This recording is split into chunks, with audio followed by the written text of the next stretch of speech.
I'm going to invite Brandon Eldridge to come up. Brandon has been teaching for 9 years. His specialty is U.S. history. He also teaches a unit in criminal justice, I believe. He also heads up, as one of our volunteers, the mock trial program. And I've often thought, and I've talked to Director of Schools Bobby Cox about this, about having a curriculum component in critical and analytical thinking, basically what they used to call logic. Because in this post-truth era, few things are more important than knowing how to think and knowing what really qualifies as evidence and the facts. That mock trial, I think, is basically doing that for us, and I want to thank you for doing that, and we want to keep up with you. But I want you to invite me now. I want to invite you now to join me in giving a McMinnville Noon Rotary welcome to Brandon Eldridge, who is going to be presenting 4 of our top Warren County High School students. Come on up here, Mr. Eldridge.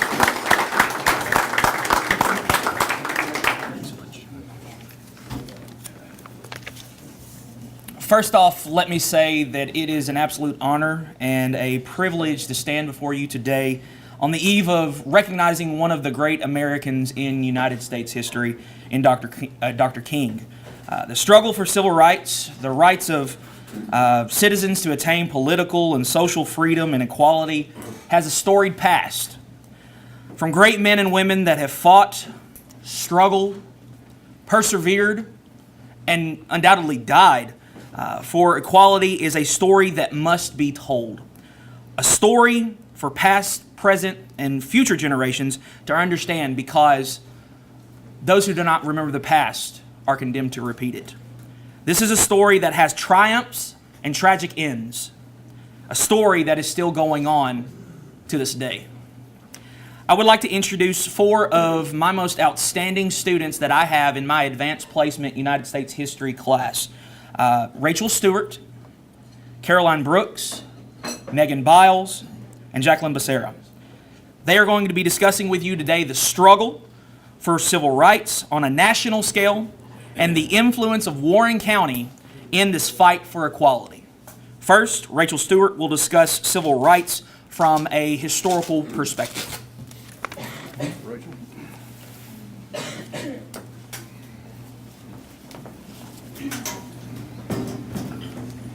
Good afternoon, ladies and gentlemen. I'm honored to be here and to talk with you all as a representative of Warren County High School, but also my community. Before we begin, however, I would like to brief a brief disclaimer to voice mine and my peers' acknowledgement that the struggle for civil rights and racial equality is a deeply delicate and emotional subject. I, nor none of my friends that will be speaking with you today, truly know or will ever know the challenge it is to be an African American in this country. And while we may strive to empathize with the challenges they must face, it will never actually amount to experiencing these struggles day to day and grappling with the grave history.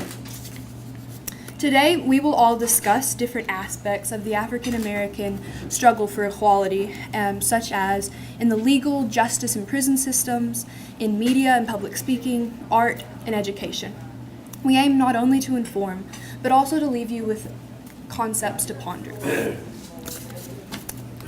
The United States constitutes 5% of the world population, yet it boasts 25% of the world's prisoner population.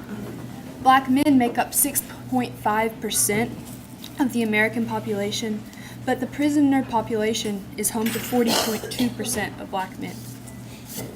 Following the Civil War, the 13th Amendment was ratified, stating that neither slavery nor involuntary servitude shall be allowed in the United States, except as a punishment for crime. While this was passed in obvious attempts to free the 4 million previous slaves, it also contained a loophole. The loophole that those that commit a crime would be subject to slavery. And unfortunately, this was immediately exploited.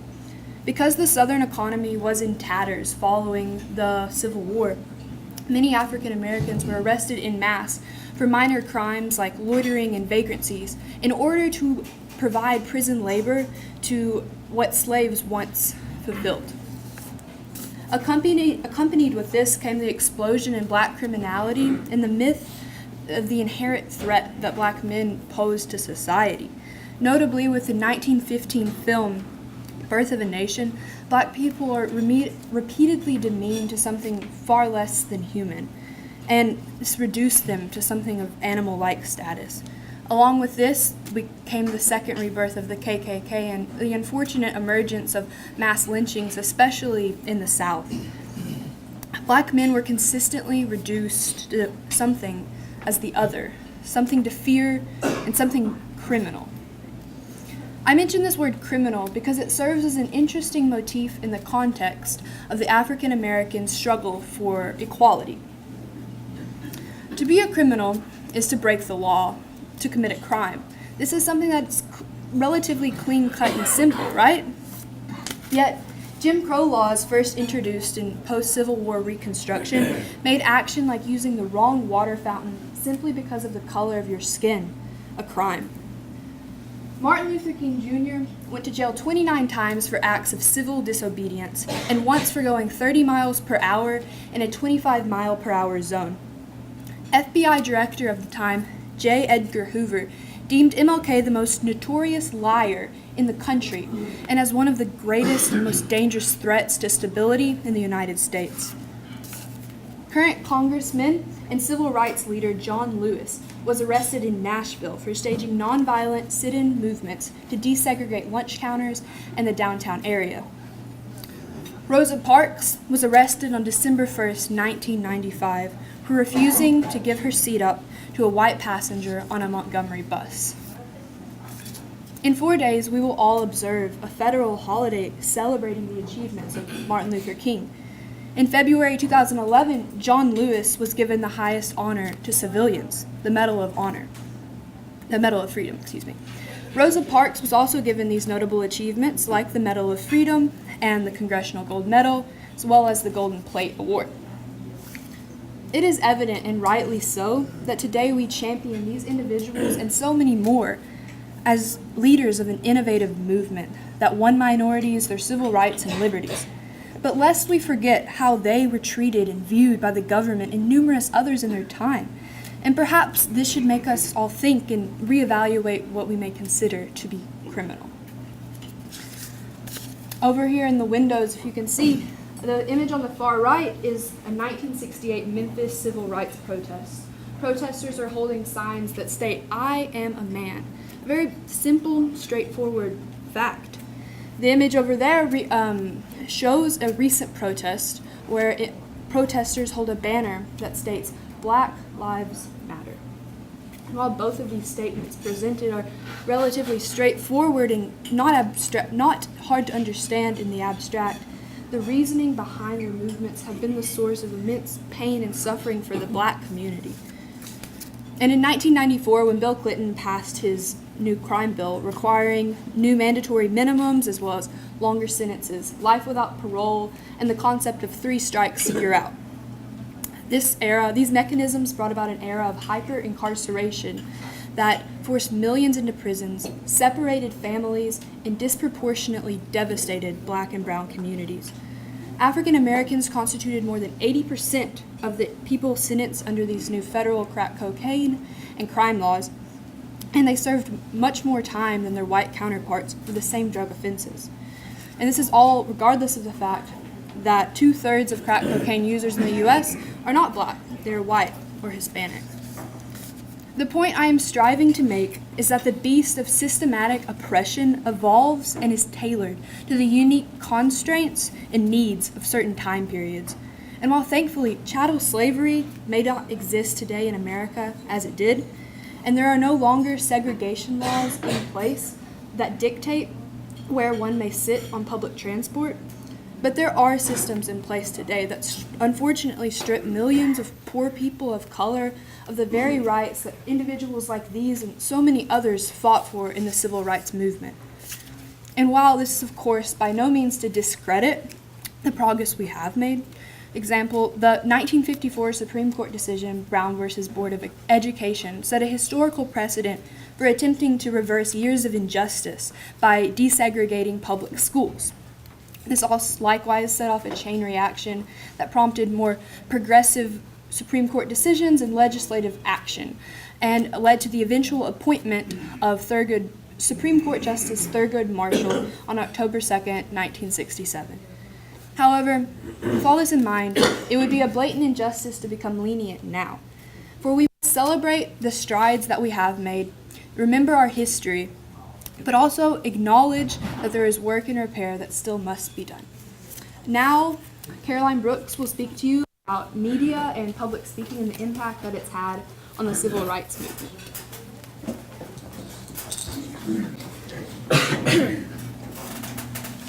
I have a dream.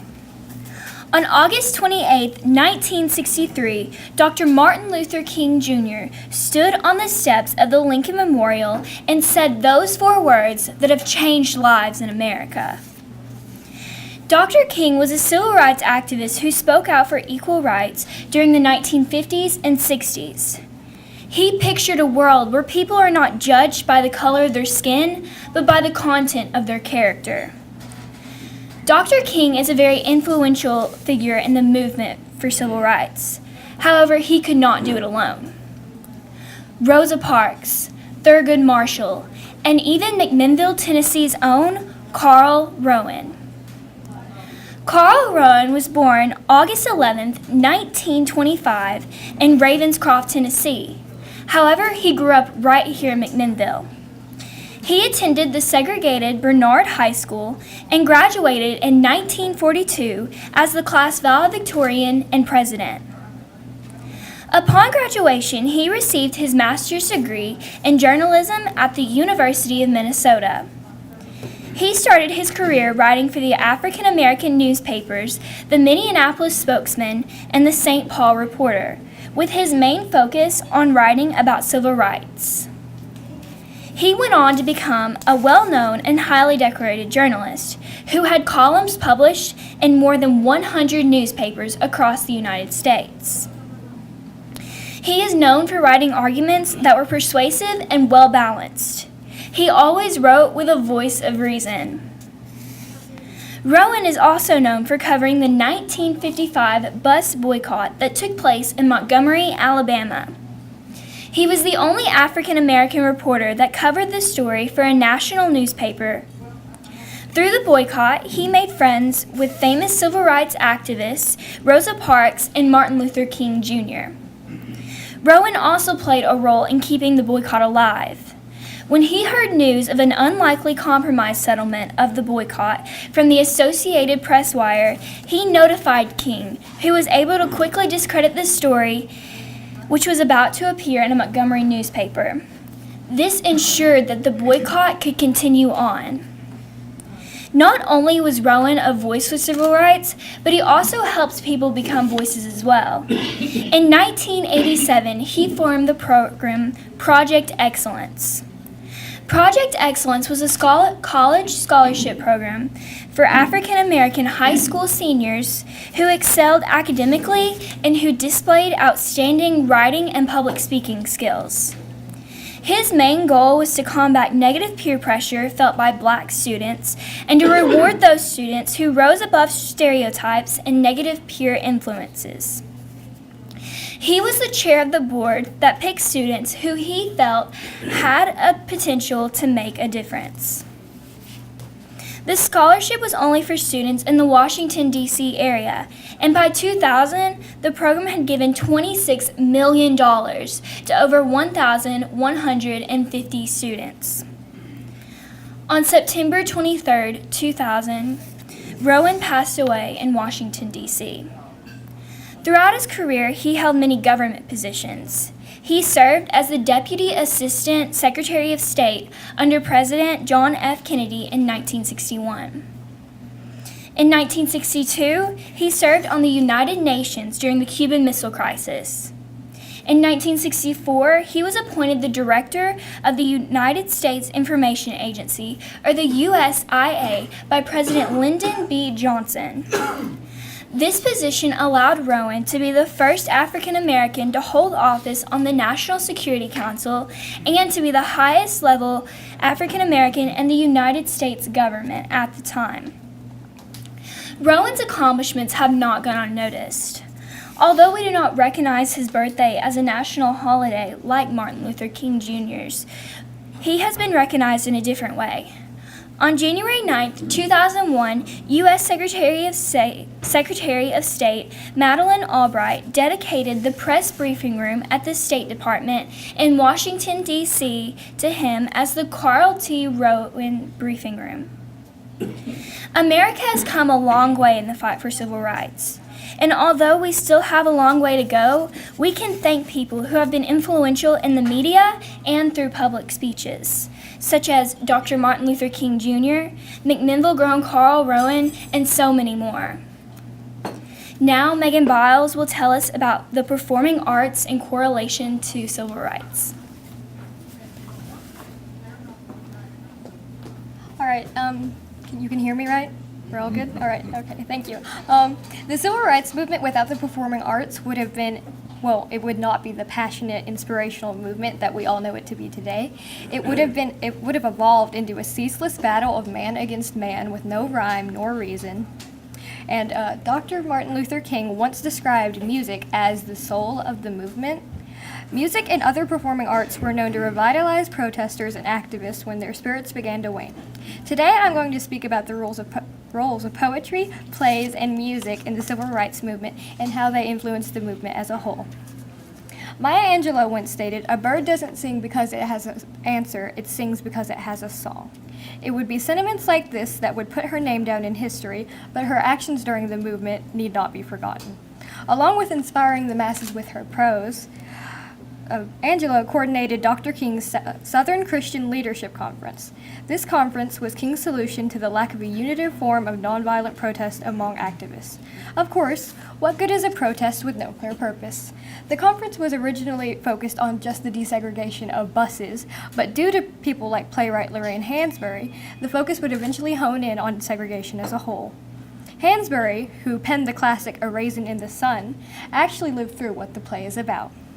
In the play, an African-American family is attempting to move into a white neighborhood to better themselves, but they face opposition from seemingly all sides, both white and black.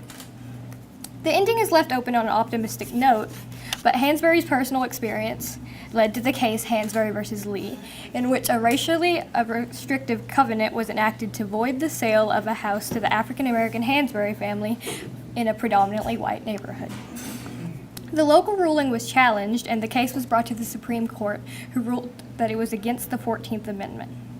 Ruby Dee, an actress who portrayed Ruth in both the stage and film version of A Raisin in the Sun, was inspired by Hansberry's experiences and would go on to MC the 1963 March on Washington for the NAACP. Her job was to lead the chants and anthems popularized by musicians Odetta Holmes, J. Robert Bradley, Guy Carawan, and Nina Simone. The protest anthem was typically compiled of Christian hymns, slave songs, and chants. They were typically set to jazz, blues, folk, and soul beats. The two types of anthems were the classical American songs that had been revamped in order to reclaim what it meant to be an American, and the contemporary songs that were inspired by the plights that African Americans faced in the 20th century. Starting with the classics, Odetta Holmes was, in the eyes of Dr. King and Rosa Parks, the voice of the movement. She covered the song "Oh Freedom," which was popularized as a post-Civil War freedom song at the March on Washington. Now, moving a bit closer to home, we have J. Robert Bradley and Guy Carawan. J. Robert Bradley was a gospel singer and a personal favorite of Dr. King. He is most well known for his cover of "Amazing Grace," which could apparently move crowds to a hushed awe. Carawan, however, introduced what would become the movement's most popular anthem, "We Shall Overcome." Carawan was the music director at the Highland Folk School, which was created by the SCLC to teach their youth how to protest nonviolently. It was here that "We Shall Overcome" originated, and from here it spread throughout the volatile South. On the contemporary spectrum, we have Nina Simone. Simone was in the front lines of many historical civil rights protests, such as the March from Selma to Montgomery. It was here that she performed a song that was inspired by the assassination of Medgar Evers in Mississippi mere hours after President Kennedy gave his civil rights address, that also chronicled issues and attacks in Alabama and Tennessee. Simone herself described the song as a summary of, and I quote, "stuff she was fed up with." One could argue that all of these events were due to African Americans growing fed up with their treatment of the American social and political systems. But I prefer to view it as the evolution of Black excellence, and with that, the evolution of American culture as a whole. I'll leave you all in the capable hands of our next speaker, Jacqueline Visser.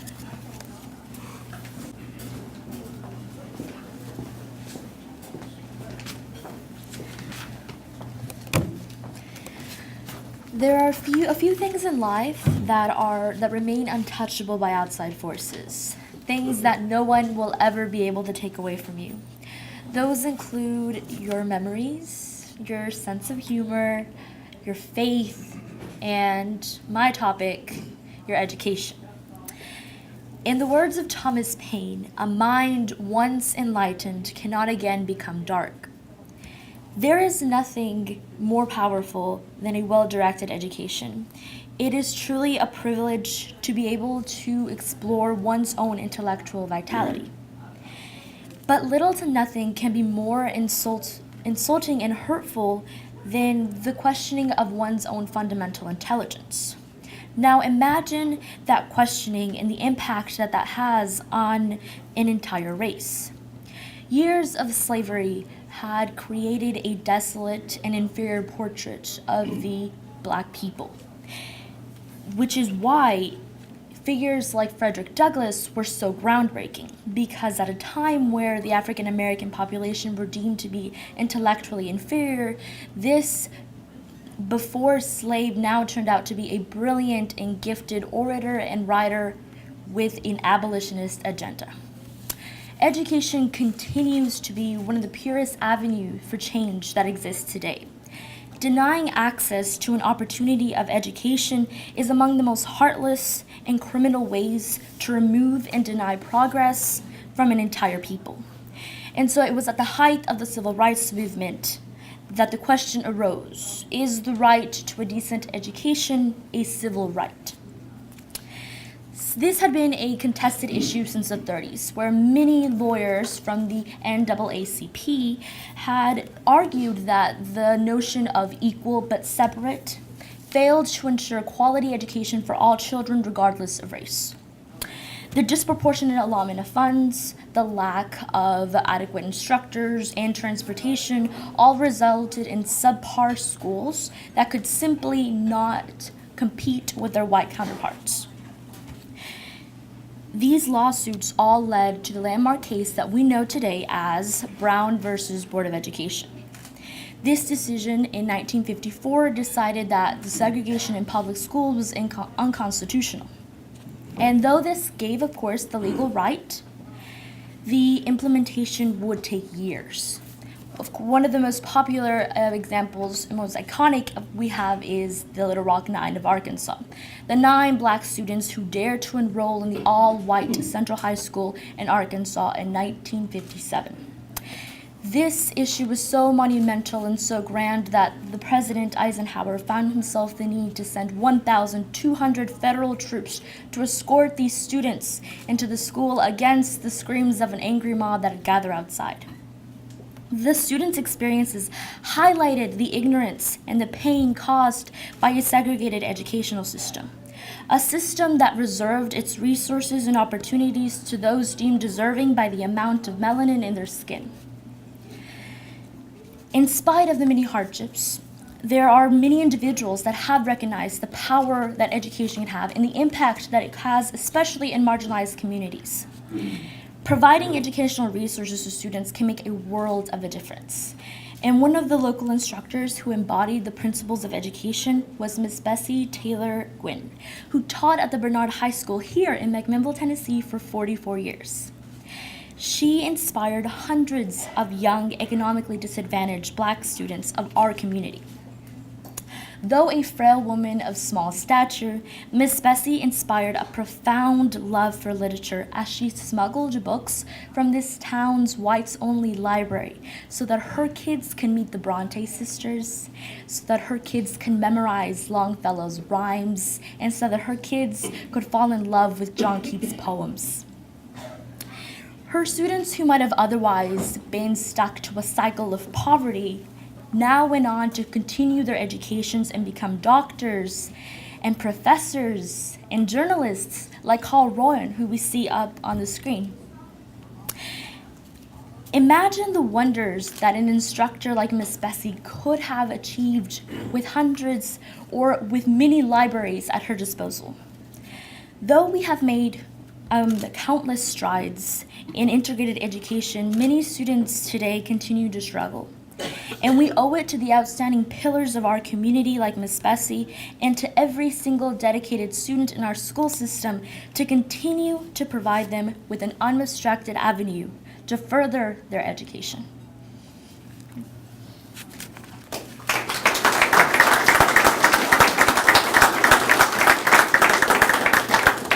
Once again, we want to thank you for the invitation, for the lunch, and we appreciate the invite. Thank you so much.